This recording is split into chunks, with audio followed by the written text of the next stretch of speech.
Benvenuti a questa nuova puntata di Parola Mia, la nostra rubrica che cerca di spiegare un po' i termini napoletani in disuso o che la gente ha dimenticato o che la gente usa però non sempre ne conosce il significato.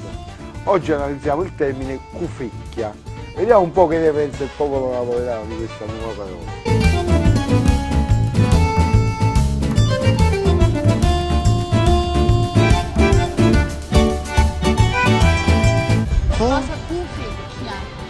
Non lo so, veramente, mi togli impreparato, mi dispiace. Certissimo. Cufecchia è... Pensaci. Non lo so, non mi viene. Ce l'ho sulla punta della lingua ma non mi viene. Una cosa che non si riesce a essere un po' più attiva di tanto, diciamo. Lenta. È un po' più lenta, è una Cosa vuol dire? Inciucio, sì. Sicuro? Cufecchie, sì.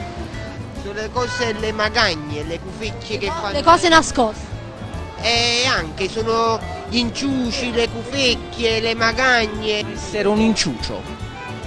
Esatto. Cofecchia, non l'ho mai sentito. La cufecchia vera e propria è una bugia architettata in malo modo, praticamente una verità che viene condita con delle false verità e praticamente ne esce poi un inciucio che noi solitamente. La cufecchia è un po' più cattiva dell'inciucio, è proprio una cosa architettata apposta.